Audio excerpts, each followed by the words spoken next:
Anna Holmes sat at the edge of her father's old armchair, the air in their cramped apartment thick with tension. The faint hum of the ceiling fan did little to soothe the suffocating heat, or her anxiety. Across from her, Veronica, her glamorous stepmother, lounged on the worn sofa as if it were a throne, her perfectly manicured nails tapping against a glass of iced tea. "You're getting married?" Veronica declared, her tone as casual as if she were announcing the weather. Anna's fingers gripped the armrest, her knuckles white. "What are you talking about? I'm not getting married." Veronica's crimson lips curled into a smirk. "Oh, but you are. To Ethan Sinclair. It's all arranged." Anna felt like the floor had dropped out from beneath her. Ethan Sinclair. The name echoed in her mind. Everyone in the city knew who Ethan was. The enigmatic son of the wealthy Sinclair family, shrouded in rumors and scandals. Why would I marry him? I don't even know him. Veronica's expression shifted, her eyes narrowing. "It's not about love, darling. It's about survival. Mine, yours, and your father's. The Sinclairs have agreed to clear my debts if you marry their son. Simple, isn't it?" "Your debts?" Anna shot up from the chair, her voice trembling with disbelief. "Why should I pay for your mess, Veronica? You're the one who racked up millions on luxury shopping sprees." Veronica set her glass down, unfazed by Anna's outrage. "Lower your voice, Anna. You live under my roof, eat my food." "This is my father's roof," Anna snapped, her anger boiling over. "And don't act like you're doing us any favors. You've done nothing but bleed him dry since the day you married him." Veronica stood, her imposing figure towering over Anna despite the younger woman's defiance. "Careful," she said, her voice dropping into a dangerous whisper. "Don't forget who's keeping this family afloat. Your father's hospital bills don't pay themselves. If it weren't for me, he'd be rotting in some public ward." Anna's stomach churned. She hated how Veronica twisted the truth, how she made everything sound like charity when it was nothing more than self-serving manipulation. "I can take care of Dad without you," Anna said, her voice trembling but firm. "I've been doing it for years." "Really?" Veronica scoffed. "With what money, Anna? Your little cafe job barely covers groceries, let alone the mountain of medical bills piling up. Ethan Sinclair is your way out. Ethan Sinclair is your way out, whether you like it or not." "I'll find another way," Anna shouted, her fists clenched. "Marriage is sacred. It's not some transaction you can force me into." Veronica's laugh was cold, devoid of any humor. "Sacred, don't be naive. Marriage is always a transaction, Anna. Some people just dress it up better." Tears of frustration welled in Anna's eyes, but she refused to let them fall. "I won't do it," she said, her voice barely above a whisper. "I'll never agree to this." Veronica's smirk faded, replaced by an icy glare. "Oh, you'll agree," she said, her tone dripping with menace. "Because if you don't, I'll walk out that door and leave your precious father to fend for himself." Anna froze, her breath catching in her throat. She looked past Veronica to the small bedroom down the hall, where her father lay bedridden, his frail body a shadow of the strong man he used to be. The thought of him alone, abandoned by the woman he still foolishly adored, was unbearable. "You wouldn't," Anna said, though the tremor in her voice betrayed her doubt. "Try me," Veronica replied, her lips curling into a victorious smile. "I've had enough of your ingratitude. Either you marry Ethan or I leave.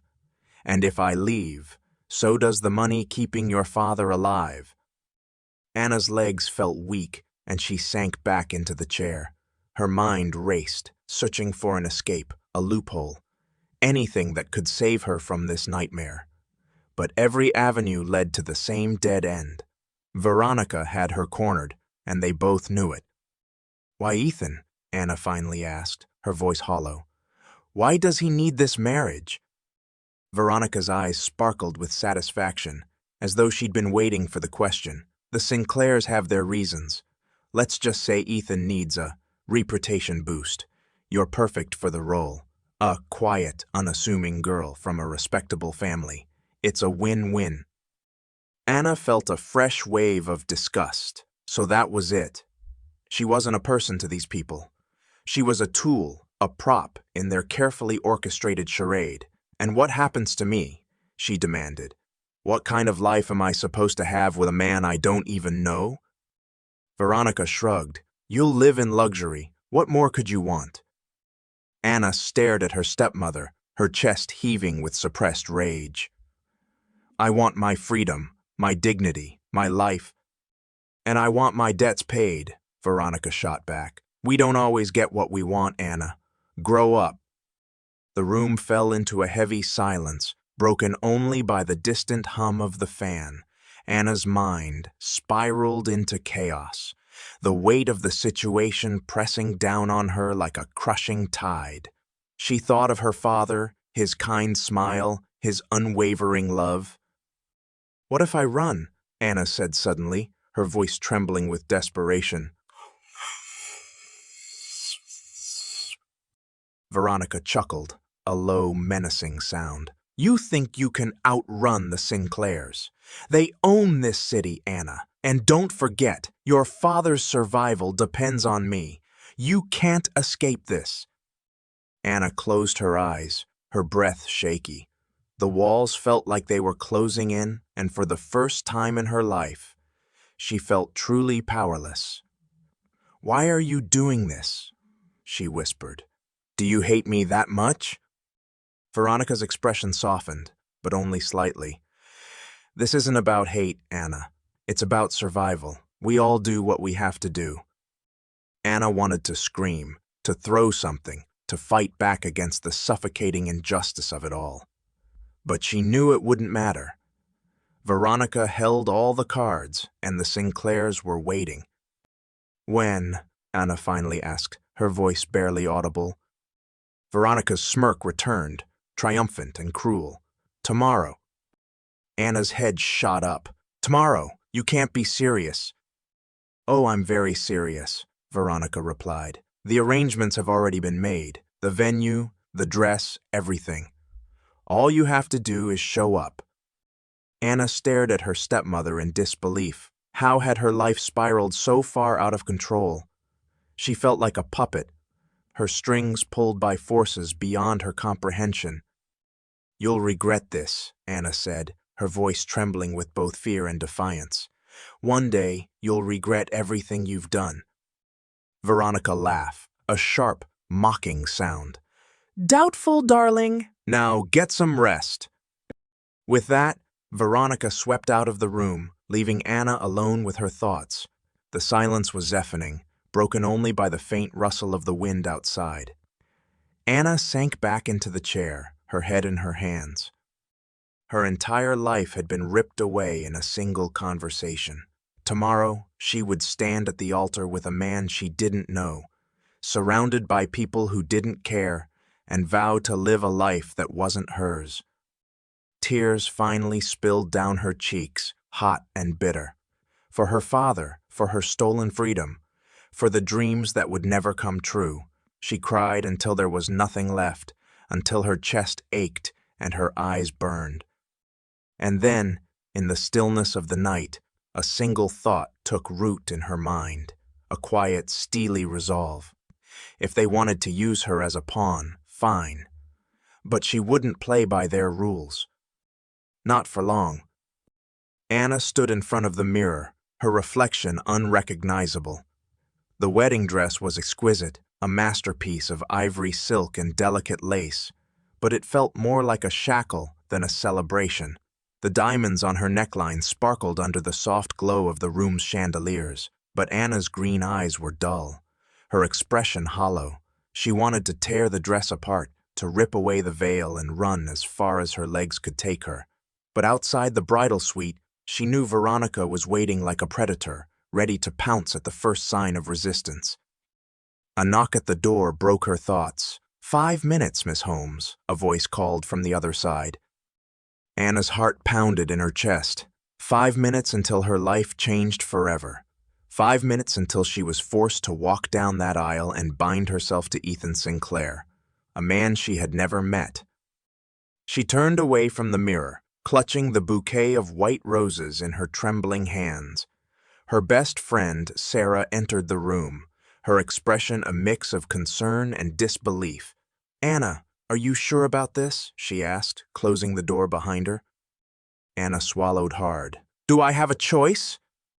Sarah placed a comforting hand on Anna's shoulder. "This isn't fair. You deserve so much better than this. Than him."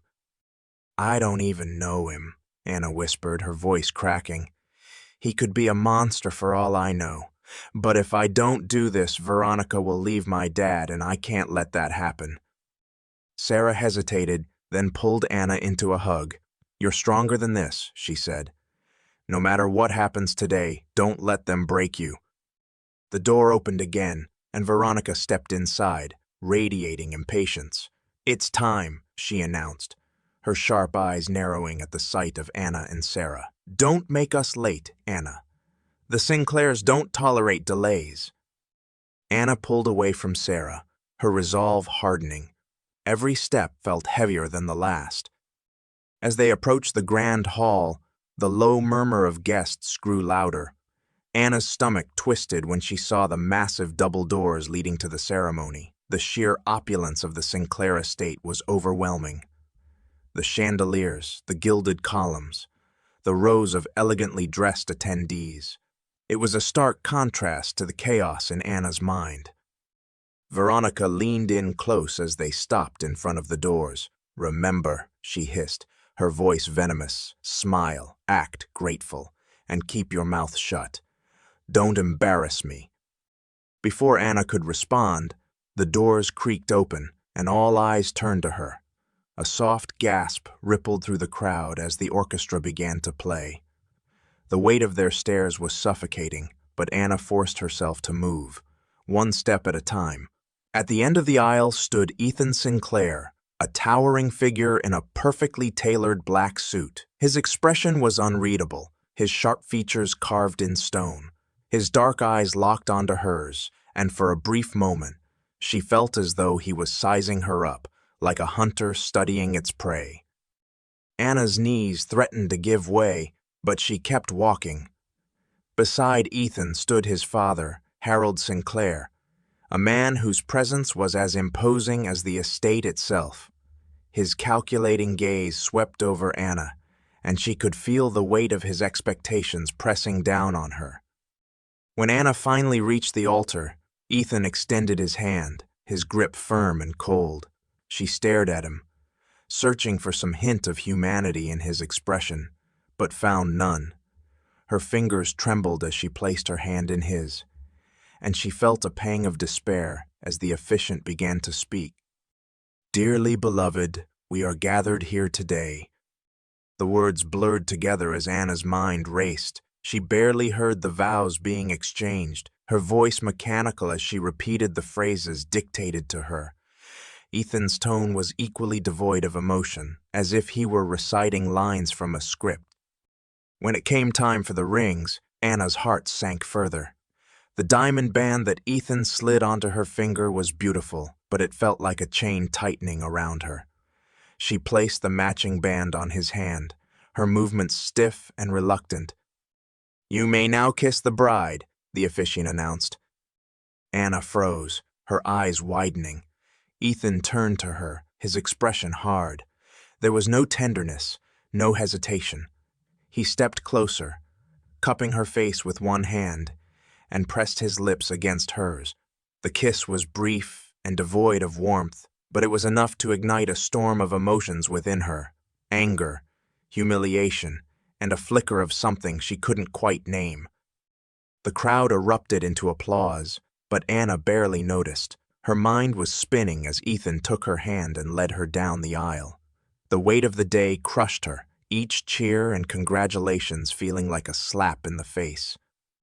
The reception was an extravagant affair, held in the estate's sprawling ballroom.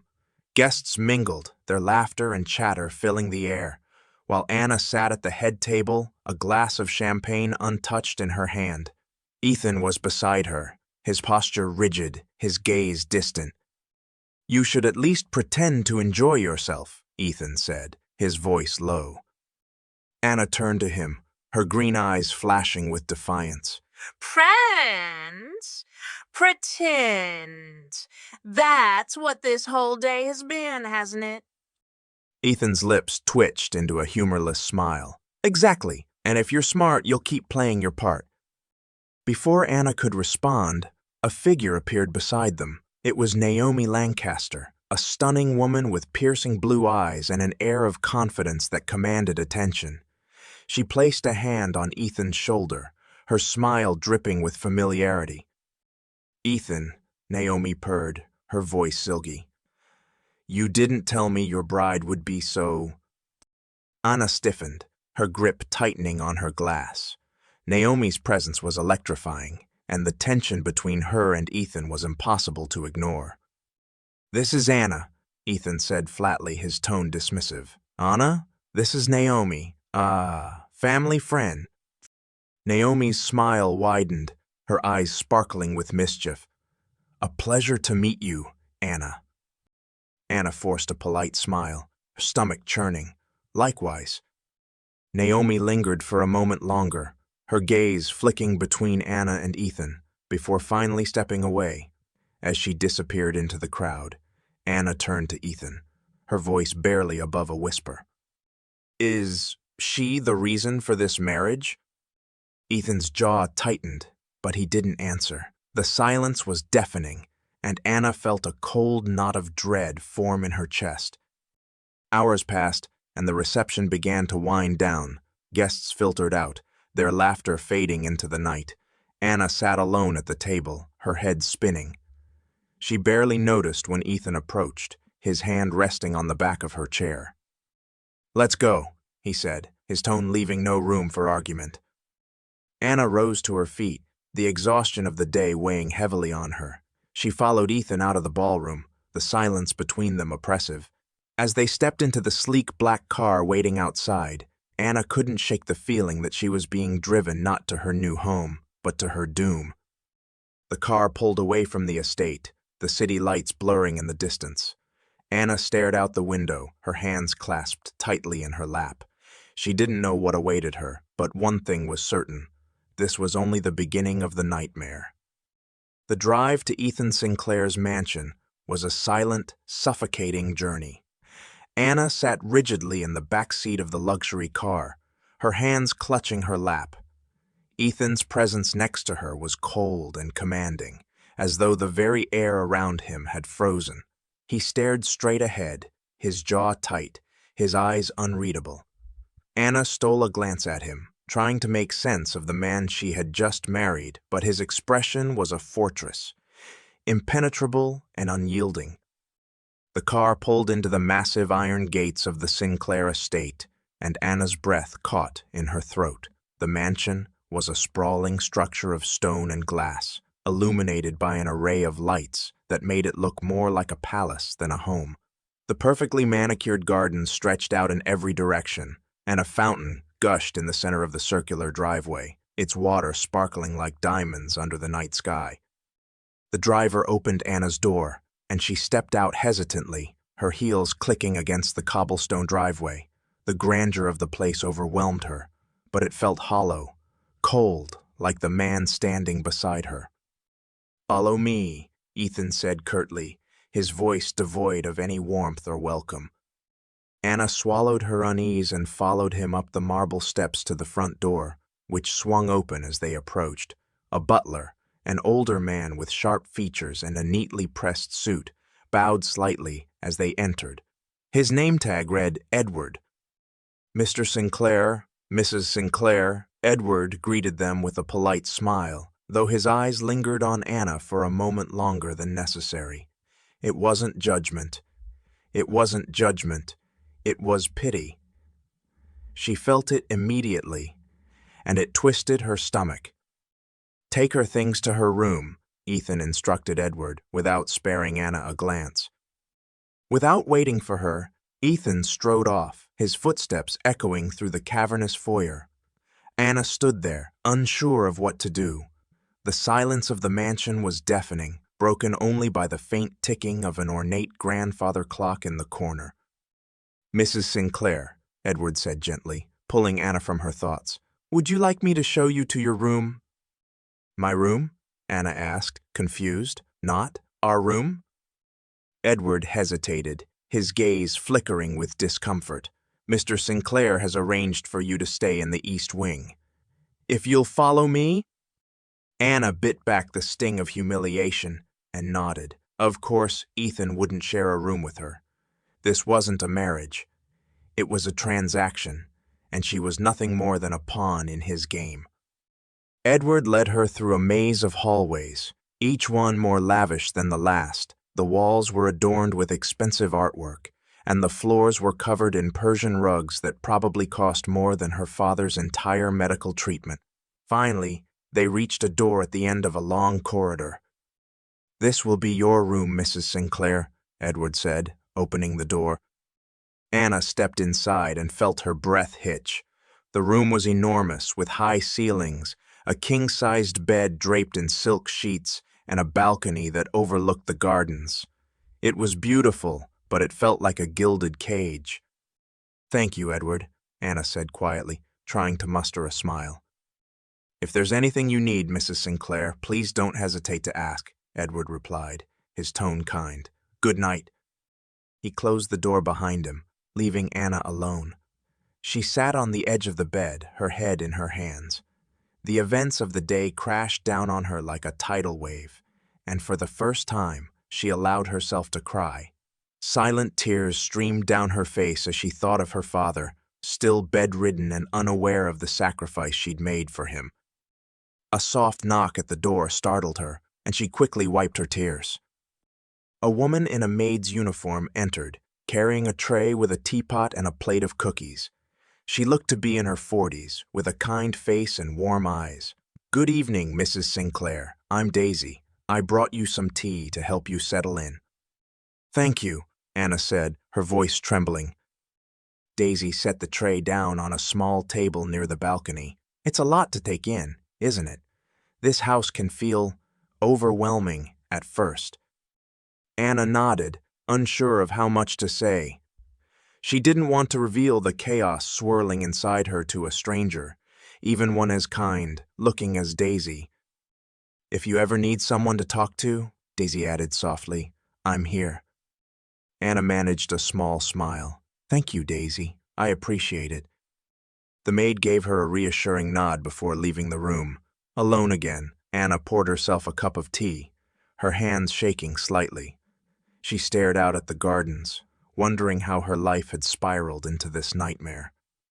The next morning, Anna awoke to the sound of soft knocking at her door. She groaned, the weight of exhaustion still clinging to her. The events of the previous day replayed in her mind, and for a brief, blissful moment, she hoped it had all been a bad dream. But the unfamiliar room around her quickly shattered that illusion. "Mrs. Sinclair," Edward's voice called from the other side of the door. "Breakfast is ready." Anna dragged herself out of bed, her feet sinking into the plush carpet.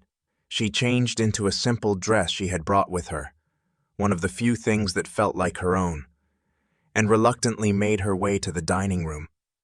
When she entered, Ethan was already seated at the head of the long marble table, reading something on his tablet.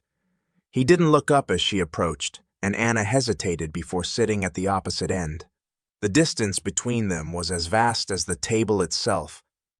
"Good morning," she said, her voice tentative. Ethan glanced at her briefly, his expression unreadable. "Morning." The silence that followed was oppressive. Anna picked at the breakfast laid out before her.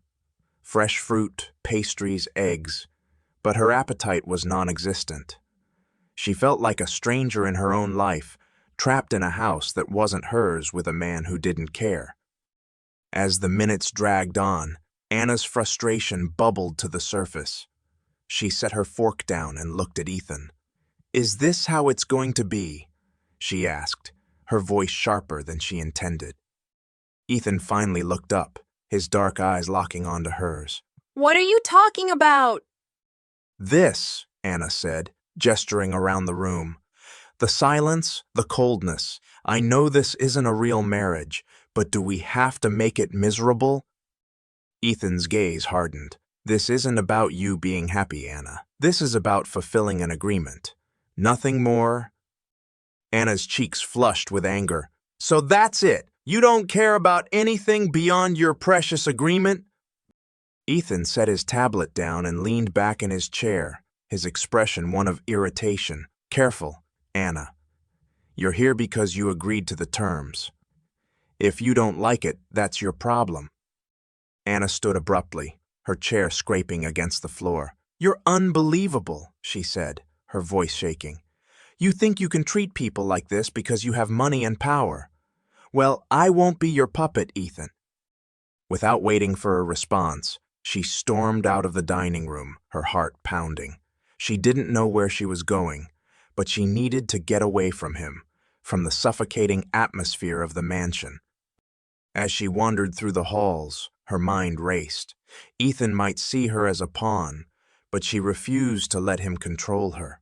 She would find a way to reclaim her life, no matter how long it took. For now, she was trapped. The days in the Sinclair mansion passed in a blur of silence and strained civility.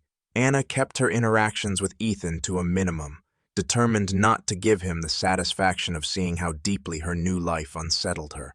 She spent her time exploring the mansion's vast corridors and gardens, learning its layout as though mapping an escape route.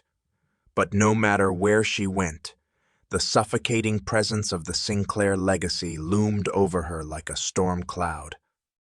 It was during one of her solitary walks through the estate's grand library that Anna stumbled upon the first crack in Ethan's carefully constructed armor.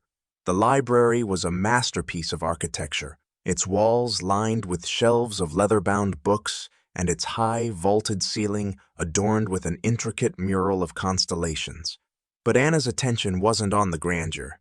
It was on the faint sound of voices drifting through a partially open door at the far end of the room. Curiosity got the better of her, and she approached the door with quiet steps. Inside, she could hear Ethan's voice, low and clipped, as though he was trying to control his temper. This isn't what we agreed on, Naomi, Ethan said, his tone sharp. Naomi's voice followed, smooth and laced with amusement. Oh, Ethan, you're so predictable. Always playing the obedient son, always playing the obedient son, always doing what Daddy dearest wants. When are you going to grow a spine? Anna's breath caught. She pressed herself against the wall beside the door, her heart racing. She had suspected there was more to Naomi's relationship with Ethan, but hearing it confirmed in their own words sent a chill down her spine. This isn't about me, Ethan shot back. It's about keeping the family business intact. If you keep pushing your agenda, you'll ruin everything. Naomi let out a mocking laugh. Ruin everything? Darling, I'm the only reason you've managed to keep this charade going as long as you have. Don't forget who helped you clean up your messes. Silence followed, heavy and charged. Anna strained to hear more, but the voices dropped to a whisper, and she couldn't make out the words. She debated whether to stay or leave, but before she could decide, the door creaked open. Ethan stepped out, his expression thunderous, and froze when he saw Anna standing there. His dark eyes narrowed, and his jaw clenched. What are you doing here? Anna swallowed, her mind racing for an excuse. Ethan's gaze hardened, then don't. Naomi appeared behind him, her perfect features arranged into a sly smile. Oh, don't be so harsh, Ethan. It's not her fault she's curious. Isn't that right, Anna? Anna's cheeks flushed, but she stood her ground. I wasn't trying to pry, she said, meeting Naomi's gaze. I just heard voices and thought you'd listen in, Naomi finished, her smile turning sharp. It's adorable, really. But you should be careful, Anna. Curiosity can be dangerous. Ethan turned to Naomi, his expression a warning, but she only laughed and brushed past him, her heels clicking against the polished floor. I'll leave you two too. Bond, she said over her shoulder before disappearing into the hall. The silence between Anna and Ethan was thick with tension. She could feel his anger simmering beneath the surface, but she refused to cower. Who is she to you? Anna asked, her voice steady despite the nervous flutter in her chest. Ethan's eyes bore into hers, his expression unreadable. That's none of your business. It is my business, Anna shot back. I'm your wife, remember? Or does that only count when it's convenient for you? Ethan took a step closer, his towering frame intimidating, but Anna didn't back down. You don't want to know the truth, he said quietly, his tone laced with something that almost sounded like regret. And even if you did, it wouldn't change anything. Try me, Anna challenged. For a moment, Ethan looked as though he might say something, but then he shook his head and turned away. Stay out of things you don't understand, Anna. It's better for both of us. And with that, he walked away, leaving Anna standing alone in the vast library, her fists clenched at her sides as frustration bubbled within her. He was hiding something big, and she was determined to find out what. Later that night, Anna sat on the edge of her bed, her mind racing with everything she had overheard. Naomi's words replayed in her head, and she couldn't shake the feeling that whatever Ethan was involved in, it was far more complicated than she had imagined. A soft knock at the door pulled her from her thoughts. She opened it to find Edward standing there, holding a small envelope. "This just arrived for you, Mrs. Sinclair," he said, handing it to her. "Thank you, Edward," Anna said, taking the envelope. She closed the door and sat down, her fingers trembling as she opened it. Inside was a single sheet of paper with an address scrawled in neat handwriting. No signature, no explanation. Just an address. Anna's pulse quickened. Someone wanted her to find something, and she had a feeling it was connected to Ethan. She debated whether to ignore it or investigate, but her curiosity won out. If there was even a chance it could give her leverage against Ethan, she had to take it. The address led Anna to a small office building on the outskirts of the city. The sign outside read Sinclair Holdings, Regional Office. The building was quiet, almost too quiet, and Anna's unease grew as she stepped inside. She wandered through the dimly lit hallways, her footsteps echoing on the tiled floor. Most of the offices were empty, but one door stood slightly ajar, light spilling into the hall. She approached cautiously, peeking inside. The room was cluttered with papers, ledgers, and files, as though someone had left in a hurry. On the desk was a folder labeled Confidential. Anna hesitated, her heart pounding, but she couldn't resist. She opened the folder and skimmed the contents. What she found made her blood run cold. The documents detailed a series of transactions, large sums of money being funneled through shell companies, offshore accounts, and suspiciously vague business deals. But what caught Anna's attention was the name at the top of every page: Ethan Sinclair. Her hands trembled as she flipped through the pages. The evidence painted a damning picture, one of fraud, money laundering, and corruption. She couldn't believe it. Ethan wasn't just hiding secrets. He was running a criminal empire. Before she could process what she was seeing, the sound of footsteps echoed in the hallway. Anna's heart leapt into her throat. She quickly stuffed the papers back into the folder and slipped it into her bag, then darted out of the office and down the hall. She didn't stop running until she was outside, the cool night air biting at her skin. Her mind raced as she hailed a cab, clutching her bag tightly. She had come looking for answers, and now she had them. But what would she do with them? As the cab sped toward the Sinclair mansion, Anna stared out the window, her thoughts a whirlwind of fear, anger, and determination.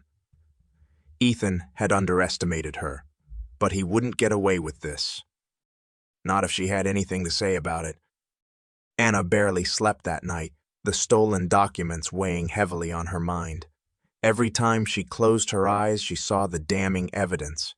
Ethan Sinclair's name tied to illegal deals, corruption, and secrets she couldn't yet fathom.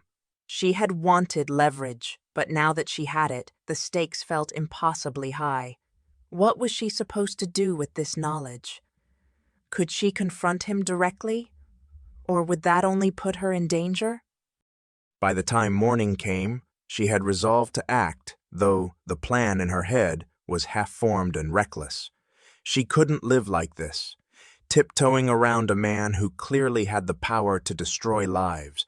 She had to confront him. If Ethan thought she was just some timid girl he could control, he was about to be proven wrong. The house was quiet when she left her room, the early morning light streaming through the massive windows.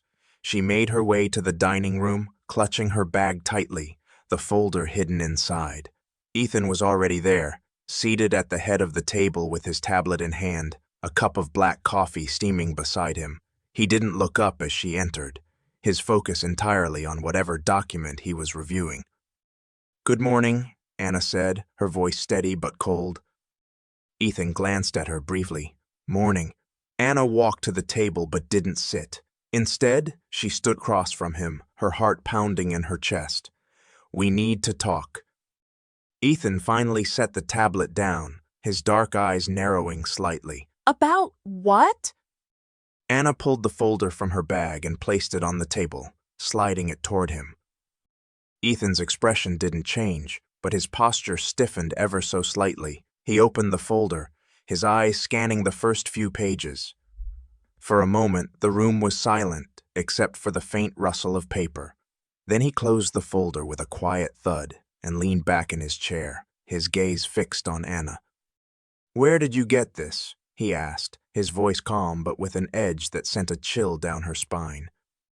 "That's not important," Anna replied, crossing her arms. "What matters is what's in there. You've been hiding a lot, Ethan. You've been lying to everyone." Ethan's jaw tightened, but his expression remained unreadable. You shouldn't have gone digging where you don't belong. "And you shouldn't be laundering money and covering it up with fake business deals," Anna shot back. "How long have you been doing this? How many people have you hurt to protect your empire?" Ethan stood abruptly, his chair scraping against the floor. He loomed over her, his presence suffocating. "You have no idea what you're talking about," he said, his voice low and dangerous.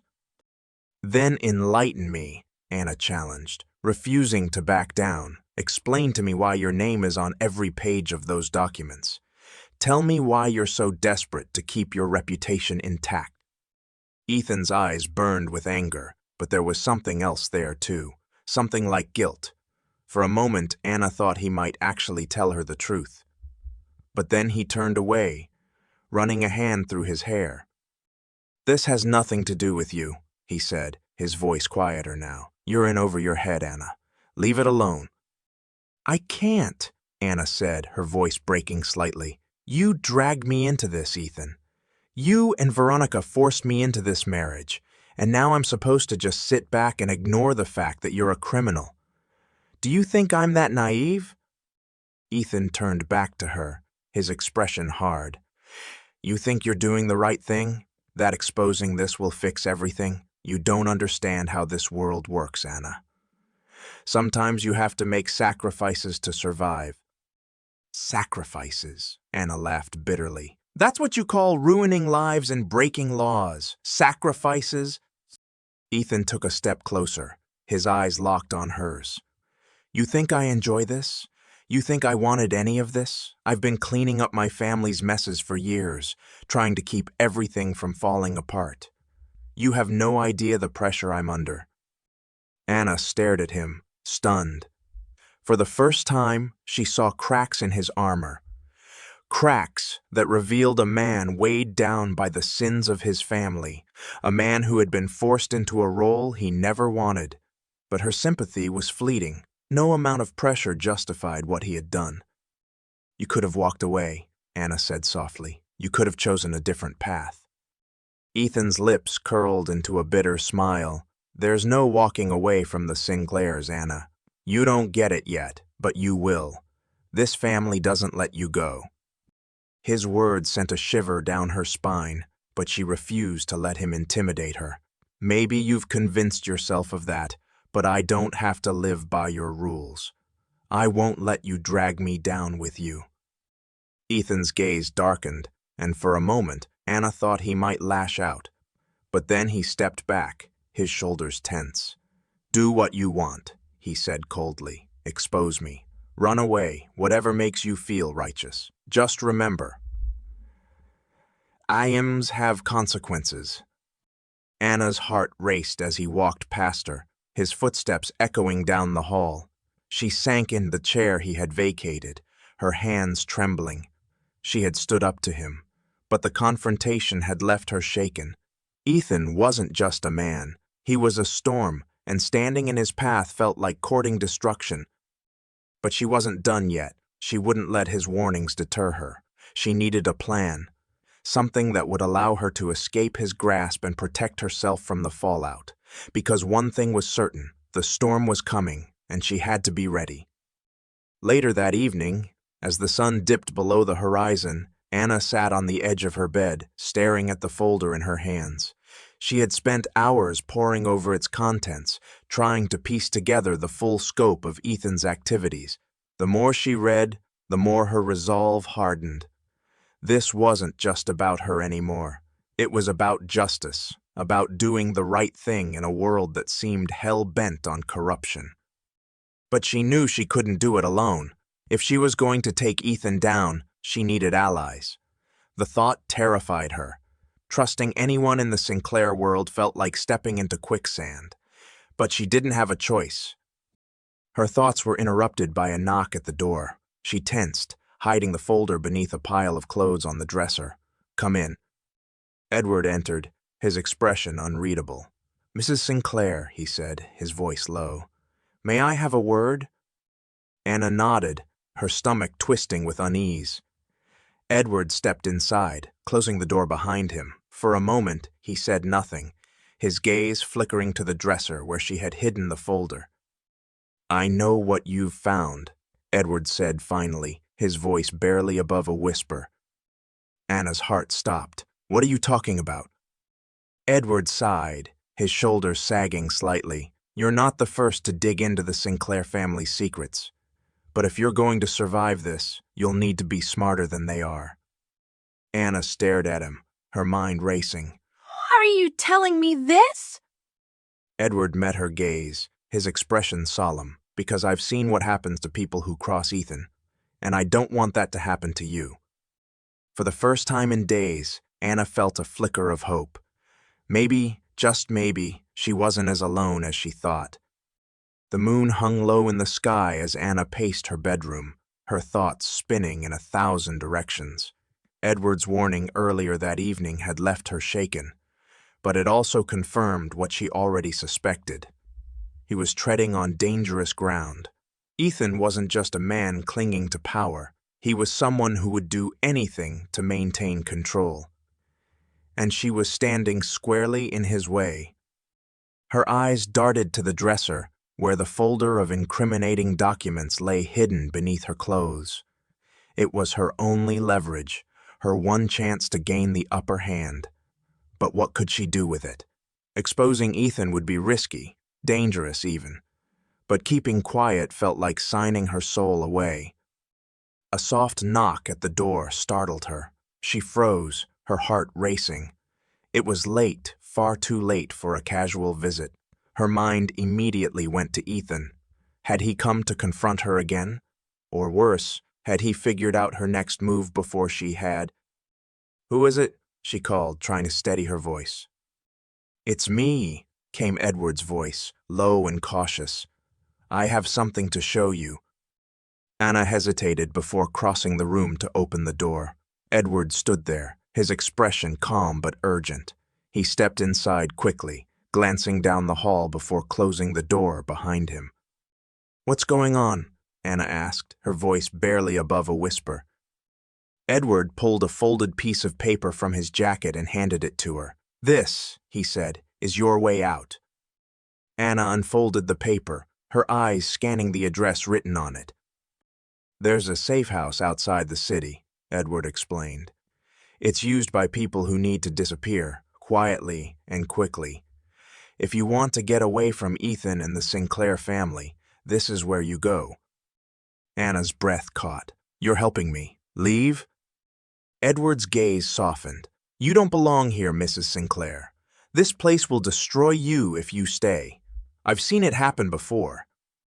Her mind raced as she looked back at the address. Could she really do it? Could she really do it? Could she leave everything behind? Her father, her life, and the leverage she held over Ethan?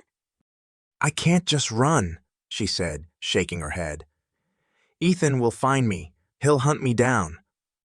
Edward placed a hand on her shoulder, his grip firm but reassuring. "If you go now, he won't have time to react. I've arranged for someone to meet you at the safe house. They'll help you disappear." Anna hesitated, the weight of the decision pressing down on her. She thought of her father still bedridden and unaware of the danger she was in. Leaving meant abandoning him to Veronica's care, but staying meant risking her own safety, and possibly her life. "I need time to think," she said finally, folding the paper and tucking it into her pocket. Edward nodded. "But don't take too long. The longer you wait, the harder it will be to leave." With that, he slipped out of the room, leaving Anna alone with her thoughts once again. She sank onto the edge of the bed, her hands trembling. The idea of escape was tempting, but it felt impossible. Could she really outrun Ethan and the power of the Sinclair family? Hours passed as she wrestled with the decision, her mind swinging between hope and despair. Finally, as the first rays of dawn crept through the curtains, she made her choice. She would leave. She had to. If she stayed, she would lose herself completely, and that was a price she wasn't willing to pay. Anna moved quickly and quietly, packing only what she needed. She slipped the folder of documents into her bag, knowing it was too valuable to leave behind. Every sound in the mansion felt amplified in the silence of the early morning, and she held her breath as she crept through the halls. When she reached the front door, her heart pounded like a drum. She glanced over her shoulder, half expecting Ethan to appear out of the shadows. But the house remained still, and she pushed the door open, stepping into the cool morning air. A car was waiting for her at the edge of the driveway, just as Edward had promised. The driver, a nondescript man in a dark jacket, nodded as she approached. "Mrs. Sinclair?" Anna nodded, sliding into the back seat. "Let's go." The car pulled away from the mansion, the towering structure fading into the distance. Anna leaned her head against the window, watching the city blur past. For the first time in weeks, she felt a glimmer of hope. She was finally free. But the feeling was short-lived. They had been driving for nearly an hour when Anna noticed the headlights in the rearview mirror. A black SUV had been following them for the last 10 miles, and her unease grew with each passing minute. "Is that car following us?" she asked the driver, her voice tight. The man glanced in the mirror, his expression tense. Anna's stomach sank. "Can we lose them?" "I'll try," he said, his hands tightening on the wheel. The driver sped up, weaving through traffic in an attempt to shake the tail. But the SUV matched their every move, staying close no matter how fast they went. Anna's pulse quickened as fear gripped her. "They're not gonna stop," she said, her voice trembling. "They know." The driver swerved onto a side road, the tires screeching as he tried to put distance between them and the SUV. But it was no use.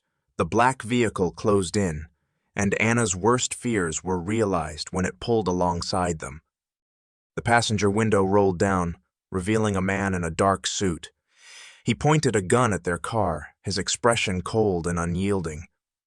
"Get down!" the driver shouted, swerving violently to avoid the shot. Anna ducked, her heart racing as the sound of gunfire shattered the air. The car veered off the road, crashing into a ditch.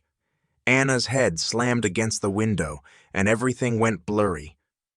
When she came to, the car was still, the engine hissing and smoke rising from the hood. The driver was slumped over the wheel, unconscious. Or worse, Anna's ears rang as she fumbled with the door handle, her movements clumsy and desperate. She stumbled out of the car, clutching her bag tightly. The SUV had stopped a short distance away, and two men were approaching, their expressions grim. Anna's instinct screamed at her to run, but her legs felt heavy, her body unsteady. "Mrs. Sinclair," one of the men called, his voice calm but menacing. Anna backed away, her mind racing. She couldn't let them take her. If Ethan had sent them, there was no telling what he would do when he got his hands on her. Summoning every ounce of strength she had left, Anna turned and bolted into the trees that lined the road. The forest was dark and disorienting, but she didn't stop, her fear propelling her forward. Behind her, she could hear the men shouting, their footsteps crashing through the underbrush. Anna's breath came in ragged gasps as branches scratched at her skin and her legs burned with effort. She didn't know where she was going. She just knew she had to keep running. The folder in her bag thudded against her side with every step, a reminder of the secrets she carried.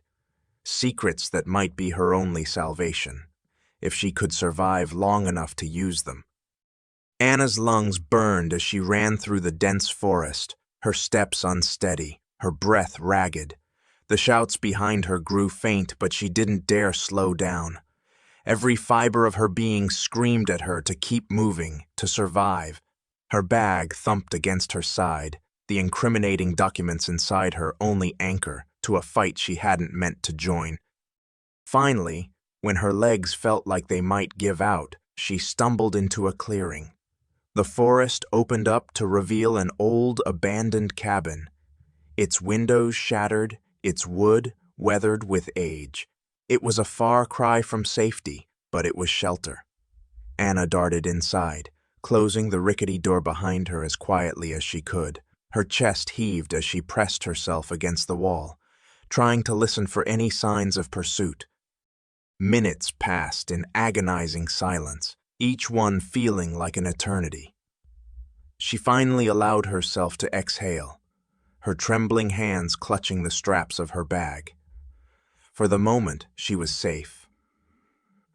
But she knew it wouldn't last. Ethan's men wouldn't stop until they found her. Anna sank onto the floor, her back against the wall. She pulled the folder from her bag, her fingers brushing over the edges of the damning papers. These documents were her only weapon, the only thing standing between her and whatever fate Ethan had in store for her. But how could she use them when she was running for her life? Her thoughts were interrupted by the faint sound of a phone vibrating. She froze, her heart pounding, and realized the sound was coming from her bag. She pulled out her phone, the screen glowing with an unknown number. For a moment, she considered ignoring it, but something told her to answer. "Hello," she said, her voice barely above a whisper. "Anna," a familiar voice replied. It was Edward. Her relief was immediate, but it was quickly replaced by suspicion. "How did you get this number?" "I've been tracking you," Edward admitted, his tone calm but urgent. "I sent you to the safe house, but it's clear you didn't make it." "I was ambushed," Anna snapped, her voice shaking with anger. "Ethan's men found me before I even got close." Edward sighed. "I warned you this wouldn't be easy, but you're not alone, Anna." "How?" she demanded. "I'm in the middle of nowhere with no resources, no allies, and Ethan's men hunting me like an animal." "There's a way to end this," Edward said, "but it won't be without risk." Anna clenched her jaw. "What are you talking about?" "Leverage," Edward replied. "The documents you found. They're not just evidence of Ethan's crimes. They're proof of a much larger conspiracy, one that involves some very powerful people. If you expose this, you won't just take down Ethan. You'll dismantle everything his family has built." Anna's heart raced as his words sank in. She had suspected the documents were important, but she hadn't realized the full scope of their significance. "And what happens to me?" she asked. "Do I just become collateral damage?" "Not if you're smart," Edward said. "You have the upper hand right now. Use it. Make Ethan come to you on your terms." Anna frowned. "Why are you helping me, Edward? What do you get out of this?" There was a pause on the other end of the line before Edward spoke again. "Let's just say I've spent enough time cleaning up the Sinclair family's messes. It's time for someone to take a stand." Anna closed her eyes, her mind spinning. Edward's plan was dangerous, but it might be her only chance to turn the tables. If she could use the documents to force Ethan's hand, she could end this nightmare once and for all. "All right," she said finally. "What do I need to do?" Hours later, Anna sat in a dimly lit hotel room, her nerves on edge. Edward had arranged everything: the location, the meeting, and the terms. She had sent a message to Ethan through Edward, demanding a face-to-face conversation. If he wanted the documents, he would have to come to her, alone. The knock at the door came exactly at the time they had agreed upon. Anna's heart leapt into her throat as she crossed the room and opened the door. Ethan stood on the other side, his expression cold, his presence as commanding as ever. He stepped inside without waiting for an invitation, his dark eyes scanning the room. "Where are they?" he asked, his tone sharp. Anna shut the door behind him, her hands clenched into fists. "Sit down," she said, motioning to the small table in the center of the room. "We're going to talk first." Ethan arched an eyebrow but complied, lowering himself into the chair. Anna sat across from him, the folder resting on the table between them. For a moment, they stared at each other in silence, the tension between them almost unbearable. "You've caused a lot of trouble," Ethan said finally, his voice low. "I underestimated you." "Good," Anna shot back. "Maybe now you'll start taking me seriously." Ethan's lips twitched into a faint, humorless smile. "You think you've won, don't you? That you can just wave those papers around and make me back down?" Anna leaned forward, her green eyes blazing. I know. These papers are enough to destroy everything you've built. Your reputation, your business, your family's name. It's all hanging by a thread, and I'm the one holding the scissors." Ethan's jaw tightened, but he didn't respond. Anna pressed on. "This is how it's going to work. You're gonna leave me alone. No more surveillance, no more threats, no more threats, no more control. I'm done being your pawn." "And what do you want in return?" Ethan asked, his tone laced with skepticism. "Freedom," Anna said simply. "I want my life back. You let me go and I'll keep your secrets." Ethan studied her for a long moment, his expression unreadable. Finally, he leaned back in his chair, exhaling slowly. "You're bold, I'll give you that. But you're playing a dangerous game, Anna." "So are you," she replied, "and right now, I'm winning." Silence that followed was heavy, charged with unspoken tension. Ethan's gaze flicked to the folder on the table, then back to Anna. For the first time, she saw something in his eyes that looked almost like respect. "You've made your point," he said finally. "I'll give you what you want. But understand this. If you betray me, if you so much as think about using those papers against me, I won't hold back." Anna's stomach twisted at the threat, but she didn't let it show. "Then don't give me a reason to." Ethan stood, his towering figure casting a long shadow over her. He reached for the folder, but Anna placed her hand on it, stopping him. "I keep this," she said firmly. "Insurance." Ethan's eyes narrowed, but he didn't argue. Instead, he turned and walked to the door, pausing with his hand on the handle. "You're smarter than I thought, Anna. I almost admire it." And then he was gone, leaving Anna alone in the quiet room. She exhaled shakily, the adrenaline coursing through her veins beginning to fade. For the first time since this nightmare began, she felt a glimmer of hope. She had taken back her power, and for now, she was free. But she knew the game wasn't over. Not yet. Thank you so much for watching part 1 of this gripping story. We hope you enjoyed every moment and found yourself immersed in Anna's journey. If you're as intrigued as we are, don't miss out on what happens next. Part 2 is coming soon, and it's packed with even more drama, suspense, and unexpected twists. Make sure to share this video with your friends and family so they can join in the excitement too. And don't forget to subscribe to our channel and hit the notification bell to be the first to watch part 2 when it drops. Your support means everything to us, and we can't wait to continue this thrilling adventure with you. See you soon in the next episode